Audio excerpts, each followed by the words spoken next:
সবাইকে আমাদের চ্যানেলে স্বাগত জানাই।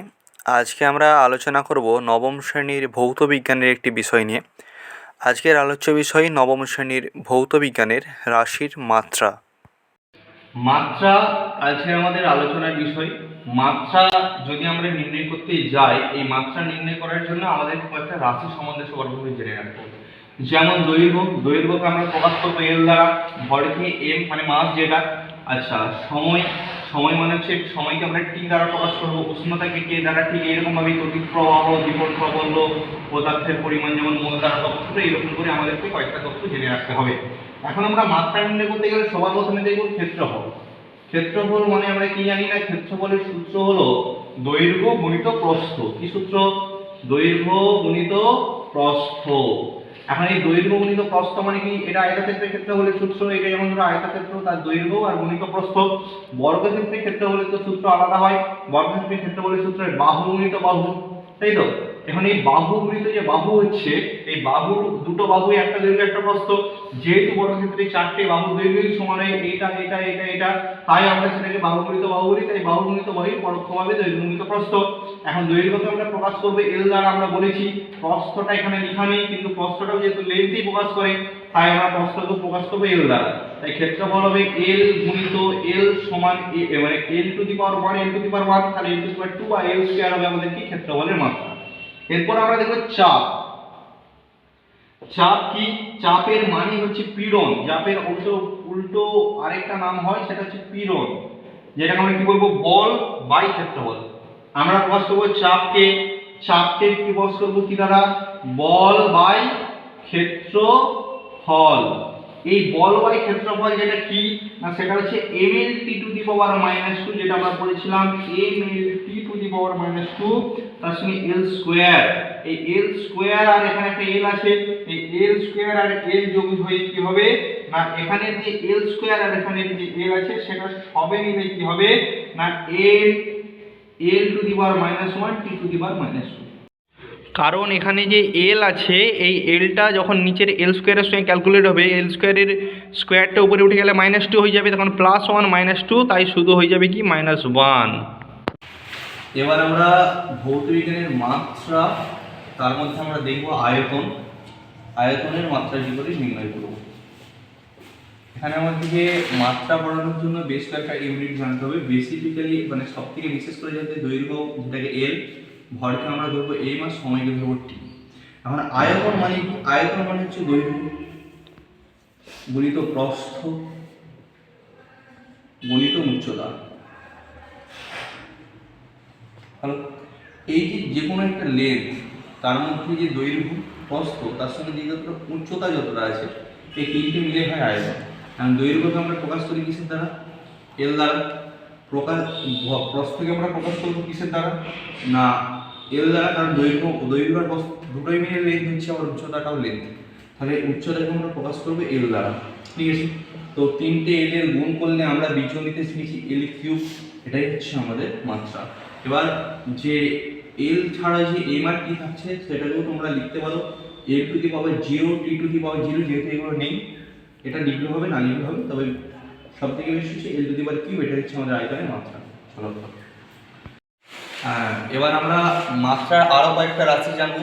ঠিক আছে, তো এখানে আমরা একক যে রাশিগুলো আছে, মানে দৈর্ঘ্য, ভর আর সময় তিনটে আছে। তো এবার আমরা বেগ মানে জানি যে সরণ বাই সময়। এখন সরণ কাকে বলে না, কোনো গতিশীল বস্তু কোনো একক সময় যে দূরত্ব অতিক্রম করে তাকে তার সরণ বলা হয়।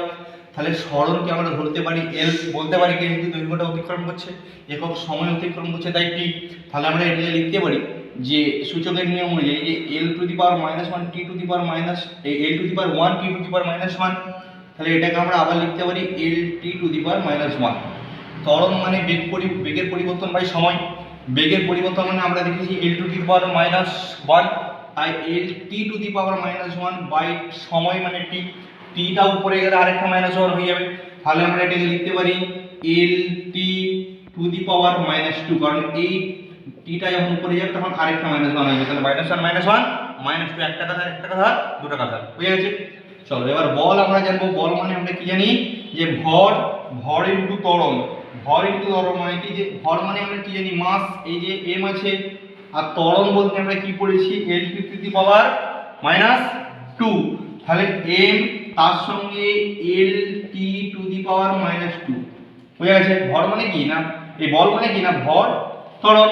ভর মানে আমাদের এখানে আছে এম, তার সঙ্গে ত্বরণ, ত্বরণ মানে L T to the power minus two. এটাকে আমরা অ্যাড করলে কি পাবো, M L T to the power minus two. চলো এখানে লিখে গেল M L T to the power minus two. কার্য মানে কি, বল ইনটু সরণ। এখন বল ইনটু সরণ মানে আমরা আগেই লিখেছি এল। বল মানে কি না, M L T to the power minus two. তাহলে আমরা লিখতে পারি কি, M L T to the power minus two গুণিত এল, তার মানে কি জানি, M L to the power two T to the power minus two. বোঝা গেছে কি করলাম? এইগুলো তোমাদেরকে পড়বে। এবার আমরা আমাদের আরো কয়েকটা রাশির মাত্রা সম্বন্ধে জানবো, যেমন ক্ষমতা।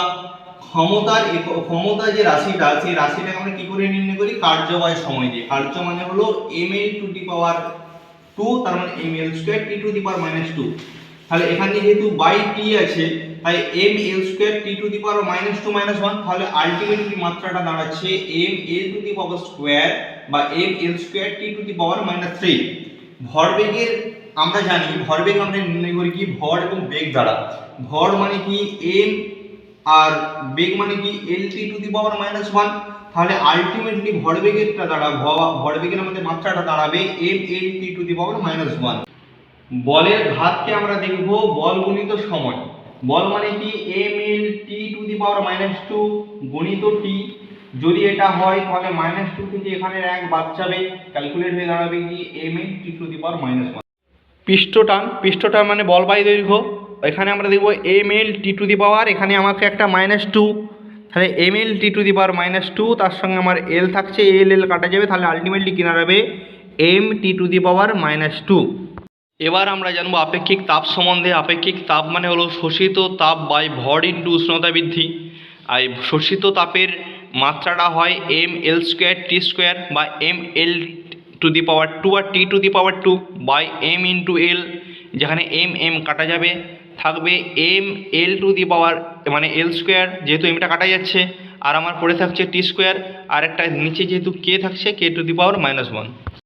এবার আমরা জানবো আমাদের লাস্ট আরেকটা রাশি সম্বন্ধে, যেটা হচ্ছে তাপগ্রহিতা, যেখানে ভর মানে হচ্ছে এম, আর আপেক্ষিক তাপ মানে হচ্ছে এল স্কোয়ার, যেটা আমরা আগে পড়েছিলাম।